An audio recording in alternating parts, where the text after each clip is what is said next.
Hi, welcome to your astrology forecast for the days of May 8th, 2014 to May 10th, 2014.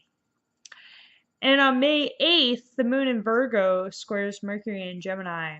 So this could bring up our more critical sides to our nature. So we may be overly critical of ourselves or others. But on the other hand, our analytical abilities should be working very well, and it will be easier to plan things out and get things more organized.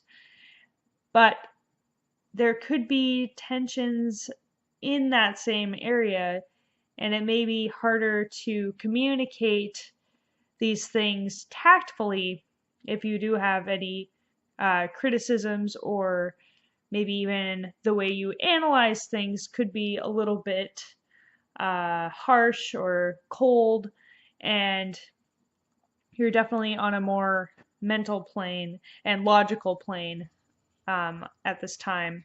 And it'll be easier to be more logical about things and get things done in that regard. And then the moon in Virgo opposes Neptune in Pisces. So you have to try to strike a balance between getting things done, taking care of responsibilities, focusing on the details, and being in tune with your imagination and your intuition and following your dreams and ideas that come to you through your fantasies or dreams or daydreams. So there also may be a need for balance between the daydreaminess and more groundedness and getting things doneness. Not that that's a word. But there's kind of a tension there, and if you can try to integrate these two things, then it'll be a lot easier for you on this day. All right, and then on May 9th, the moon in Virgo trines Pluto in Capricorn, which is still retrograde, of course. So this is having us tune into our deepest feelings and desires when it comes to what we want to do for work or our careers. And we may be able to really look at the deeper details of what that might be for us and what we can, work towards right now in terms of, what we can do for work that would be most in tune with our deepest feelings and desires. And then the moon in Virgo sextiles Jupiter in Cancer. And Jupiter in Cancer is really helping us to expand in that area of work and what we can do for work and what would be most in tune with our deepest feelings, because Cancer rules our feelings. So Jupiter can help us to really hone in on our long-term visions, and the moon in Virgo is going to really help us hone in on the details of what we can do now to reach our most long-term visions of what we really want to do to expand our lives, expand our horizons, expand our resources, and expand our emotional state. And then the moon in Virgo opposes Chiron in Pisces. So the moon in Virgo is all about, honing in on our what we need to get done and the details and taking care of all of our responsibilities and also taking care of our health. And Chiron in Pisces is having us really heal old unconscious wounds and even wounds that are connected to the collective, things that are universal that we all have experienced, or at least a lot of people have experienced something similar to us. And maybe it's not that, it's such a universal one size fits all thing or anything, but each of us are experiencing some level of wound that we need to heal.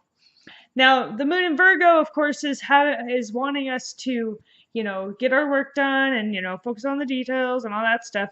But Chiron and Pisces over here may be kind of interfering with that or causing some tensions there, or a need for balance between taking care of things and maybe taking care of ourselves, or, there's a need to kind of drift off into meditation or some sort of thing like that to kind of take care of our inner world, while still, taking care of what needs to get done. So somehow integrating these things maybe could be taking care of yourself, taking care of your own health and well-being, and then after taking care of yourself, getting your responsibilities taken care of. And that would be a good way to maybe deal with these energies. And then the moon in Virgo trines the sun in Taurus. Now, this can help us to work on details and things that we can do now to create more abundance for ourselves and to really hone in on our own sense of self-worth. And, if we take care of ourselves, our bodies, and our responsibilities, then we're going to feel better about ourselves. And on May 10th, the moon moves into Libra. So there should be a sense of harmony and peace and a need for justice. And we can easily focus upon our relationships on this day and enjoy our relationships on a more emotional level. And we'll probably feel pretty good about our relationships. And then the sun in Taurus opposes Saturn in Scorpio, which is retrograde. And this is going to have us feeling a weight of responsibility in some area of our life. And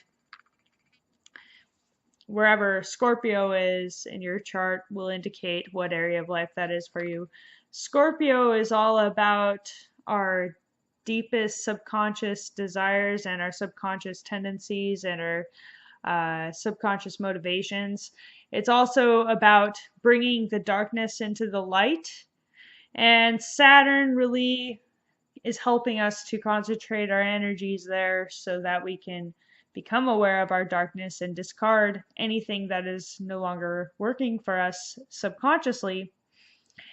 It's also kind of exposing what subconscious blocks we may be having or subconscious fears we may be having. And it could be causing us to have some blocks or fears subconsciously.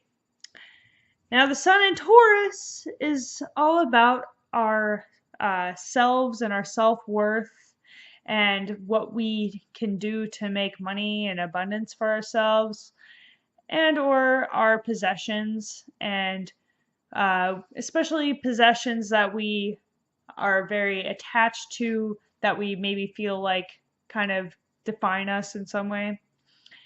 So when these are opposing, this is going to bring up some tensions when it comes to maybe some stuff that we have. Maybe we need to let go of some things or some old ways of being, and even our values, certain values that may be blocking us, or even like maybe our sense of self-worth is kind of being blocked right now. So there's definitely some tensions occurring here, and it's important to kind of hone in on how you're feeling. Tune into yourself and kind of dig deep into yourself and let go of any subconscious fears that are holding you back, or subconscious values, or anything that's really causing you to not feel good about yourself, and let those things go, and you'll feel better if you do that. And then the moon in Libra trines Mercury in Gemini. Now this is great for communicating your feelings, especially within your relationships, but also with siblings or with neighbors even, or anybody around your neighborhood. This is great energy for mental activities, for learning new things, being curious, reading new things, going out in your neighborhood and, doing something either artistic or mentally stimulating. Anything like that would be great. Communicating on the phone, communicating in general. So it's great communicative energies. Alrighty. That's it for those few days. I will be back soon with your next video. Thanks for watching this video. I really appreciate it. And if you wish to like it, I would like that as well. Or comment or subscribe if you would, or if you want to. All right, thanks.